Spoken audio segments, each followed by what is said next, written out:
The leg curl and the leg extension are two of the most popular leg exercises in the gym. I would have to say they are the worst and most overrated leg exercises. My name is Rios. I have a Bachelor's of Science in Exercise Science, and because I'm here to make fitness great again, I'll be going over why the leg extension and the leg curl are so overrated. Before I get started with my video, if you're looking to build an aesthetic physique, be sure to check out my 90-day aesthetic body blueprint. This takes all the guesswork out of achieving your dream physique. But if you're more focused on athletic performance, be sure to check out my 120-day peak athleticism package. Both of these will be in the description. The first exercise I'll be starting with is the leg extension. The leg extension is a machine meant to isolate the quads and train the rectus femoris in its shortened position, as the rectus femoris is the only quad muscle that crosses the hip joint. Bodybuilders claim they love the leg extension because they're able to isolate the quads and hit the rectus femoris well, unlike other quad exercises. The first reason why I don't like the leg extension is because it takes the core out of the movement. Free weight leg exercises like the squat, front squat, or a lunge variation hit the core incredibly well, but a soft leg extension completely takes away this benefit. In sports and in daily activities, the core works with the legs to stabilize the body so that the legs can produce the most amount of force possible. But believe it or not, you can't take the core out of real life activities or sports skills,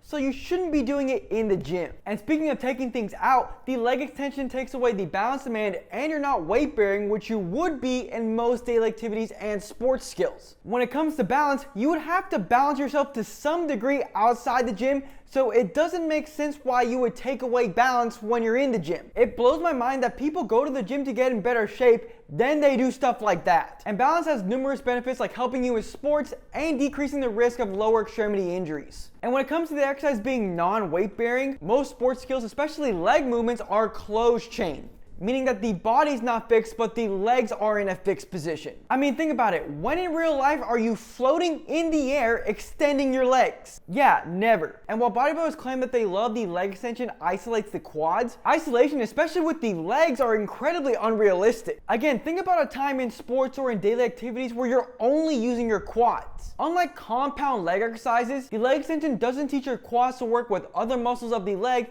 that it would need to in outside the gym activities. Because like I said earlier, the only time you're going to be using your quads in isolation is when you're literally just using the leg extension machine. Even though I went over some great points as to why the leg extension is a stupid exercise, lazy bodybuilders still have some stupid counter arguments that I'm going to debunk. One of the counter arguments is that, oh, other quad exercises like the squat don't hit the rectus femoris well. And while this is probably the most valid point that bodybuilders make, why not train the rectus femoris with hip flexion, as 99% of bodybuilders don't train hip flexion, so it's very weak on most people. It's like, why spam knee extension when your hip flexors are weak? Another counter argument from complete nerds is, oh, what if I don't care about sports? What if I don't care about balance, core, and stability? And my counter argument to geeks who say this is, why not build muscle, but also improve your functionality and athleticism at the same time? I mean, it baffles me why these nerds do these stupid exercises to try and build as much muscle as possible, just to move like a Minecraft character outside the gym. Now that I completely trash on the leg extension,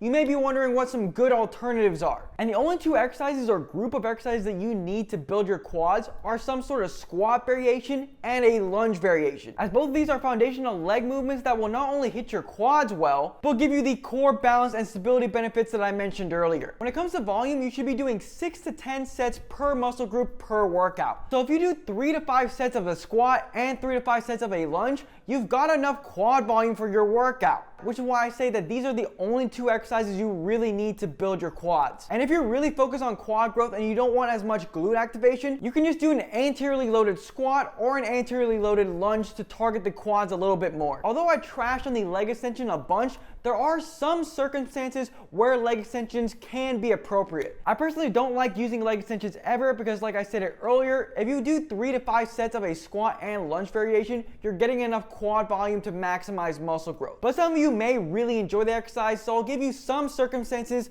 when they're appropriate. The first scenario when leg extensions are the most appropriate is the most valid one, and it's when you have some sort of lower extremity injury. When people have a leg injury, weight bearing can be painful. And like I said earlier, the leg extension is non-weight bearing. For injured people, adding in leg extensions will be very beneficial, as you'll still be able to train your quads intensely while injured. but the goal should be to progress to weight-bearing exercises once you start to recover. The next scenario when leg extensions are appropriate is if you use them in addition to squats and lunges. Like I said earlier, I don't like using leg extensions because you can definitely get enough volume just doing squat and lunge variations. But if you're someone whose quad is a weak point on their physique, or you're just looking to get in some extra quad work, they can be appropriate. But like I said earlier, don't use leg extensions as a replacement for lunge or squat exercises. I see so many bodybuilders do this and it's so lazy. If you do your fair share of squat and lunges, which I would recommend to do at least 6 sets, then leg extensions can be appropriate in your routine. Now onto the leg curl, and in my opinion, this one is probably even more popular than the leg extension. The leg curl is meant to isolate the hamstrings and work on knee flexion. Many of the reasons why I don't like the leg curl are the same for the leg extension, as the leg curl takes away the balance, core, and stability demand of free weight leg exercises. And it's also closed chain, which is not the most realistic and practical way to train your hamstrings. And just like the quad, using the hamstrings in isolation is not very realistic. In sports skills and daily activities, the hamstrings typically work with other leg muscles and not by itself. And just like the leg extension, soft bodybuilders have a bunch of stupid counter arguments that I'm gonna counter. With one of them being, well, hip extension isn't the only action of the hamstrings. You're stupid for ignoring knee flexion. First of all, soy boy bodybuilders need to stop acting like they're training movements. You train muscles, not movements, but you're just using this argument now because it fits your narrative. Like I said earlier, open chain leg exercises are not very realistic. Think about it. When in sports or daily activities are you actively flexing your knee? Rarely, if ever, and you're definitely not doing it at high forces. Well, what if I want to work on knee flexion? This is actually a decent point and is typically made by athletes, not bodybuilders. If you're actually trying to train knee flexion, the leg curl in my opinion is still not appropriate because there's better alternatives. So you may be wondering, what are those better alternatives? If you're looking to train your hamstrings, you should always prioritize